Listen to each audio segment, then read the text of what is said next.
This is 911. State your emergency. Hello? I can't help you if I don't know where you're at, honey. Where are you at?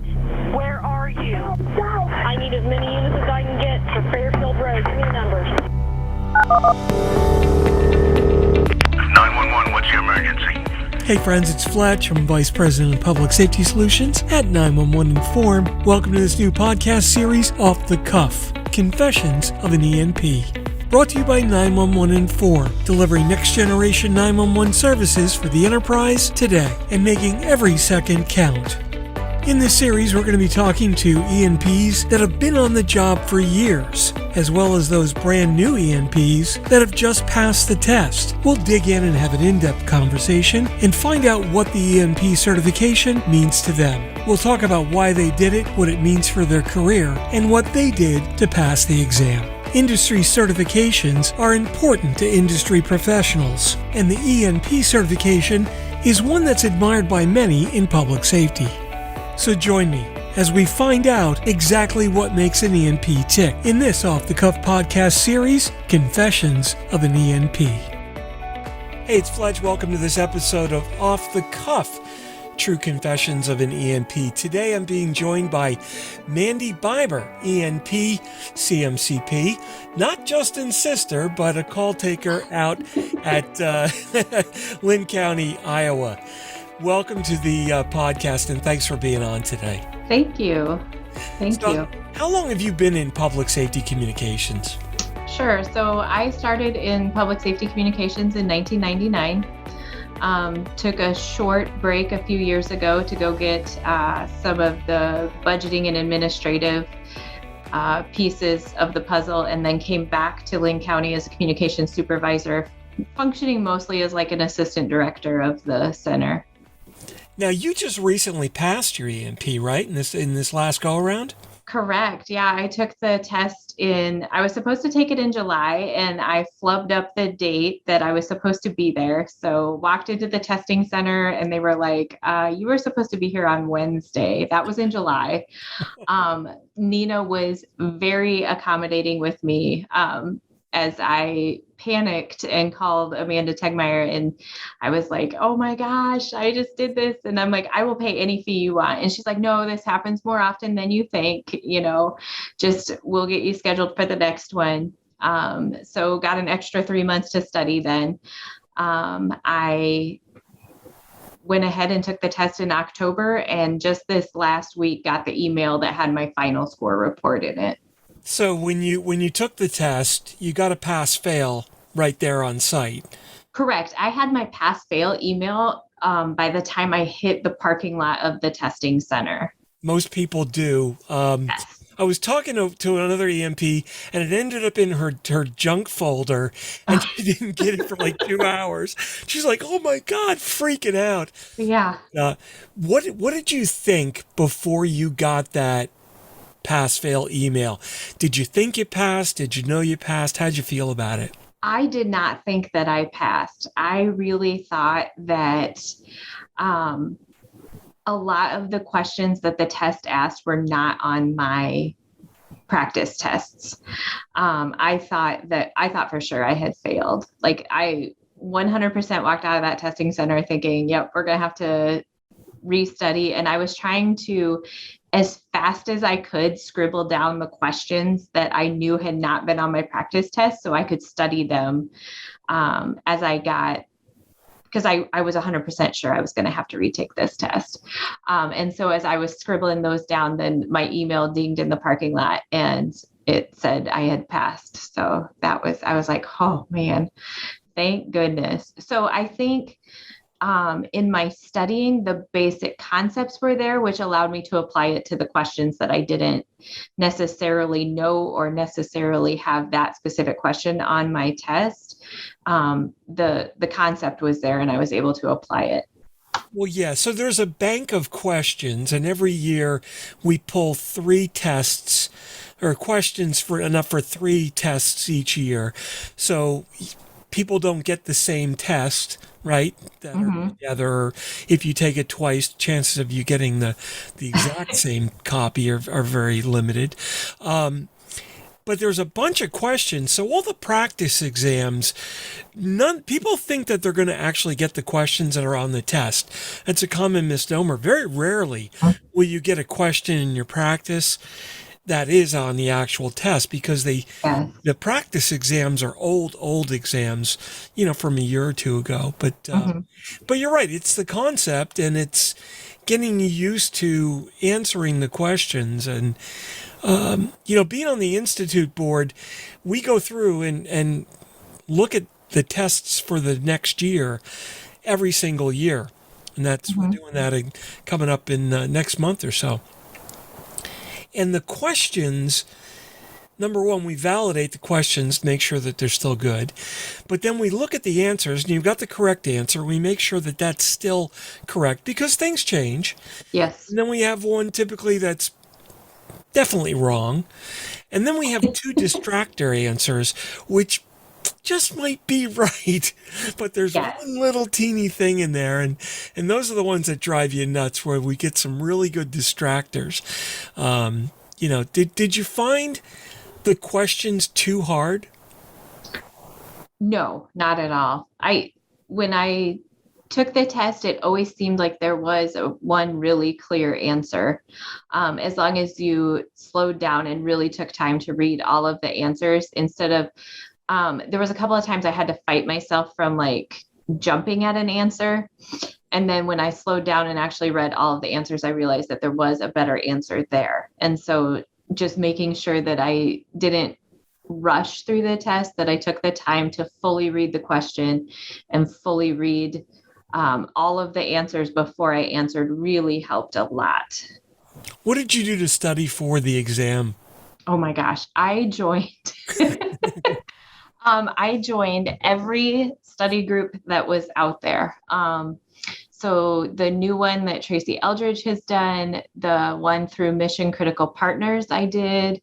I did all of the Colorado Resource Center videos. I did every practice quiz I could get my hands on. I did the Texas study group. I did the Florida study group, because what I found is even if I couldn't attend each study group live, they send out emails with the information. They have their own practice tests. They have their own, all of this material that comes with being a part of the study group. I bet my folder for ENP was probably one of the biggest folders on the county servers, because it is just jam-packed with information. And then I could compare the information that I was getting from all of those resources to verify that I was getting the most up-to-date information as well. So I did do all of the Colorado videos, but it really took the Mission Critical Partners study group to bring me really up to speed on the NG 911 stuff. And then I studied at home. So I'm a big proponent of actually writing down things. So I would pop a video up at home while I was laying in bed at night, and then just start taking notes, and I would rewrite my notes. I did it old school, read the entire study guide I got from Nina, highlighted, took notes on that. And then the NG 911 cloud portion was one that I was really struggling with, how the call got through the NG 911 process. And so what I did is, at home, we have a giant whiteboard in one of our extra bedrooms, and I wrote out that entire NG 911 cloud. And every morning I would go in and look at it while I was getting ready for work, and just study how the call flowed through that, and would point and say what each specific block did. And then I also tied it back to the legacy units, okay, your location information server, that acts like your MSAC, just really tying it all together into how that call got processed. Wow, you're ready to teach your own class. No. All of those resources are fantastic. The only one that's really not worth the time of day is Tracy Eldridge's. That's a total waste of time. And I'm saying that just so I can call her and go, make sure you watch the latest one. I love her to death. She did a great class, from She what I did. hear. She did. I know that I've said this before. My biggest mistake is after Tracy got her ENP, is I gave her the copy of the new book of knowledge, and then it was 3 weeks of you need to say this way, you need to do this way, and it was just Yes. it was critiqued back like crazy, but it was all good information. I Yes. love her to death, and I'm so happy she's running a class because I know if you come out of there, you're getting a really good experience as well as a It really was. good learning Yeah. experience. So she's a doll. Love her to death. The what do you think the most valuable piece of next generation is going to be from a call taker's perspective? From a call taker's perspective, Yeah, what's going to I give you think the best?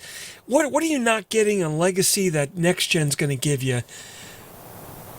I think it's the mapping. It has to be the mapping. It doesn't matter what is going on if I can't find you. So really, I mean, even if the pictures and videos and everything come through, if I can't find where that's being taken from, it doesn't help me at all. So it has to be, the location has to be accurate and up to date. No, And I think that all these companies that are working on it, your company, Rapid SOS, all the other companies, they're blowing it out of the water. Like the location data that we're receiving now is 100 times better than it was even just a year ago. yeah, it's really interesting. There was a lot of, I don't know, I don't want to call it an argument, but there was a lot of discussion in the industry over location technologies and should we use this and should we use that? And public safety has always had this model where we're going to service everybody to the maximum level. And that's fine and that's great. But it kind of got out of whack a little bit, saying that if we can't service anybody to the 100% level, we're not going to do that. And I'm like, well, wait a minute. What about if we can solve it for 90% of the people? Yes. Doesn't that let us try harder on the 10% that we've got to work on? Yes. I don't know. So it took a little bit for the industry to right itself. There was a little political in there. There's a little commercial in there. There's a little everything in there. But I'm really glad to see that the fighting stopped and people started broadening their senses and saying, look, if you can get a pizza here, right, Yes. you're able to get EMS to my front door. I don't know. It's just one of those things. What's the biggest advancement you've seen in your career? You've been doing this a long time.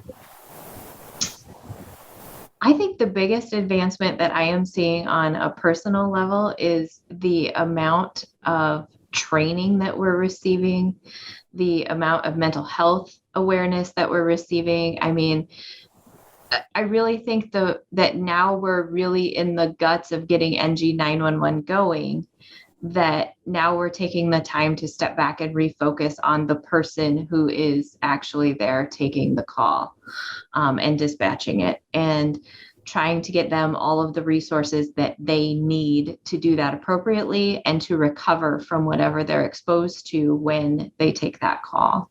So especially in the last year with COVID, the amount of free training that is out there and available. 10 years ago, you did not see the Dare to Be Great conferences. You didn't see online NINA conferences. I mean, for people to be able to have access to it in a small rural center and still be able to get the same training as the person whose agency can afford to send them out to the NINA conference is amazing. No, you're absolutely right. It's interesting because the PTSD thing, people don't really realize how much that impacts other people. And I think, people in the industry don't even realize, if you haven't experienced it, I mean, I always knew it was important, but when I really, really felt it was when one of the recent shows came on. It was one of the 911 center shows, the real ones, right? Not all the shows. But there was one scene where a call taker took a really, really bad call. And when she was done with the call, it's just a close up on her and she's going, just exhaling like that. Yeah. For some reason, I would see that and I would get this weird feeling. Mm-hmm. And I'm talking to Tracy one day and she's like, dude, you have PTSD. You have all the classic symptoms. Now, I don't know what that's from. Mm-hmm. I know when it's from. We're talking 30 years ago. I don't know why that's a trigger, but sure enough. Yeah, and for the telecommunicator to even be able to recognize that they're having signs and symptoms and to be able to act on them and to be able to be provided the resources to act on them. I mean, 20 years ago, we didn't know. We didn't, we'd be like, wow, I feel, kind of panicky and out of breath. And it was just something that we dealt with, but we didn't realize what was causing it or why it was happening to us. And so now the ability to recognize it, deal with it, and be resilient from it is huge. Yeah, no, I mean, now this wasn't debilitating to me in any way, but my God, it was from something 30 years ago, 35 years ago. And that's what just freaked me out. And I can't for the life of me even think about what it might have been. But that just thinking about it, I still get a weird feeling. And you know what the feeling is, I'm sure. Oh, yeah. Right? Yeah. So, I mean, has that affected you in any way? Have you been able to realize it? Yes. So I had a pretty severe call right before I left telecommunications to go do the business side of things. And it was in a critical stress debriefing after that incident that I realized, like, hey, I am having some effect from this. Initially when I went home that night, I was like, oh, that was a really crappy call. But I didn't realize that there was going to be any long-term effects from that call. And I've since recovered. I still do frontline dispatching. But I do see a therapist weekly just because it's preventative. I don't want anything to happen where I become debilitated or cannot do my job. That's interesting. So you've taken it, I'm going to say one step further and say you're doing this as a preventative. I haven't really heard somebody say that before. That's great. Yep. And I am very, very lucky that the county that we work in completely 100% supports our telecommunicators in anything. Earlier this year, we had a deputy get shot on duty. He survived. He's back, light duty work, but he's back here in the office with us. And our county has been tremendous. Everyone was offered critical incident stress debriefing. We had EAP came in. We do annual mental health checks. And then on top of that, they also brought in specialists that were trained in on-duty shootings to help our telecommunicators that actually took the calls and dealt with it right away that night to help them through the process. And if they want to continue seeing those people, we have telehealth and they are more than welcome to keep using them. So wow. So I take it, if my next question is going to be a stupid one, but the agency obviously paid for your ENP. Yes, they did. Yep. Our agency 100% supports training, career development, and improving yourself. So if there's pretty much anything that we want to attend, they do what they can to make sure that we're able to do that. And so, yes, they did pay for my ENP. Has your agency gone through and made ENP a requirement that you either have to have or you need to get in any of the positions? Nope. No. And in fact, I am the first at our agency to actually do this. And it was kind of a personal development goal for me. And then I think other people have seen it. And so maybe it'll be a chain reaction where we start that, but it is not required at this time. Yeah. I was talking to, I forget who I was talking to. but I think it was Leah Hornacek, and she said, "Oh, I got my ENP, and I always used to look at people and go, gosh, I really want to have that." And when she got it, it was like, yeah, it's the day you get it, when you finally found. You get, yes, I passed. It's like this huge pride level. I remember when, I got a pass fail from the instructor. I didn't have to wait for an email, but I remember walking up and I'm like, I have no freaking clue if I pass this thing or not. Uh-huh. And then on my recertification 4 years later, I opted to take the test again because I was questionable on points, and there was a lot of next gen starting to come out. And I said, let me take it. No big deal. Uh-huh. And I remember the second time I'm walking up and I'm going, I have no idea if I passed. Oh my God, what if I don't on my recert? How embarrassing is that going to be? I passed both times, but it was like, wow, what a good test. To be, I don't know if I passed both times I took it. Yeah. And then later I got on the NIB and I started, coming up with the tests and validating it. I'm like, the amount of work that goes in behind that to develop the tests each year was just incredible. Yeah. So for me, it was really, I had right away after I started, attended the CMCP program through Nina, got that certification.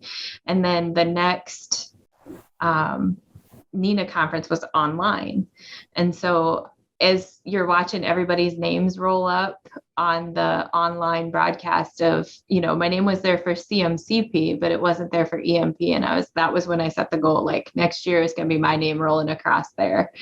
And so I also joined the Nina WIN committee and participate in the planning of WIN sessions and trying to improve membership for women in 911. And so being able to have my EMP makes me feel like I have a seat at the table, and that I feel like on the same level as the people, even though they have much, much more experience than I do, being able to sit there and at least have something that shows that I know what I'm talking about and how I've proved that. Yeah. Who was your CMCP instructor? Oh, I had Ty. We had Ty. That was a total waste of time, man. It was the best week. It was seriously the best week. I've known Ty. God, I don't even know how long. I've known him forever. I don't remember when I don't remember Ty, but people that took CMCP with him or just got to hang around him and know him, what an unbelievable person. I was so sorry to see him leave, but I was happy to see him move his career forward. I mean, that's what it is, right? It's about moving your career forward, and it was time, and he certainly gave his all and continues to give his all to this industry. Yes. And we had the networking that happened. I was just a baby supervisor when I did CMCP. So I 2 months on and they sent me to this class, and the networking that happened in that session, and then the networking that happens when you're in your EMP study groups is just invaluable to building your career and having people to lean on and mentor you, and people that well enough that when you have a question, you can pick up the phone and give them a call. That in itself was 100% worth the price of tuition. So yeah, people always ask, what's the best study guide? And I'm like, the best study guide are your peers that have taken it or are taking it and are studying. Those are the best resources. Yeah. And I've heard so many people say that, Mandy. The people that I studied with have become close compadres and remain that for years and years to come. Yep. Yeah. And especially there is no one that ever turned me down and said they didn't have the time for me. They didn't have the time to answer my questions. If there was something in a study guide that I didn't understand, I could reach out and be like, hey, can you explain this to me? Can you explain how this works? And where it really became beneficial was I would come across something I didn't know, get it explained to me, and then I would turn around and be talking to my superiors and be like, hey, how does this fit into our agency? What does this look like for us? And that was where I was gaining tons of knowledge, like deep institutional knowledge of, oh, this is our vendor for that, and it goes through here, and it processes through this server, and those kind of things. That if I wasn't asking those questions, I don't know if I ever would have learned them, because there's such deep institutional knowledge of, the person who installed it is still here. And so to be able to seek out how this applied to our agency specifically was invaluable and gave me just tons of knowledge about my own agency even. Where do you want to take your career from here? I don't know. I don't know where it's going to go from here, but I am thoroughly enjoying just being here for my team right now. No, that's fantastic. Well, listen, I really appreciate you sitting down and talking with us. What advice do you have for somebody who's thinking about taking their ENP and is on the fence? What words of wisdom do you have for them? So what I give, I would say, just jump in and do it. If you think you're not ready, you're never going to think that you're ready. You're never going to think that you have all of the knowledge needed to take the test. You're never going to think that you're ready to take it, but just set a date and go for it. And then jump in. You have to sacrifice that Netflix time. You have to sacrifice maybe you're reading a book time, and you're changing kind of what you do in your downtime, but is 100% worth it. And you will not regret it at all. No, fantastic. Mandy Bieber, ENP, CMCP. Hey, can you hook me up with an autograph from Justin? Yeah, I'll try. Thanks so much for joining us today. Really appreciate it. Thanks for what you do, and thanks for being an ENP, and most of all, thanks for sharing all your great knowledge with us today. All right. Thank you so much. Well, that wraps up this episode of Off the Cuff, Confessions of an ENP. I'm Mark Fletcher, ENP, and I'm the Vice President of Public Safety Solutions at 911 Inform. Off the Cuff is sponsored by 911 Inform, delivering next-generation 911 solutions to the enterprise today and making every second count. Visit them on the web at 911inform.com. Remember, you can follow me on Twitter at Fletch911. Check out all my blogs and podcasts at Fletch.tv. And be sure to like and subscribe below. That way you'll be immediately notified whenever a new podcast is published. Thanks so much for listening. If you're in public safety, thanks for what you do. Take care and have a great day.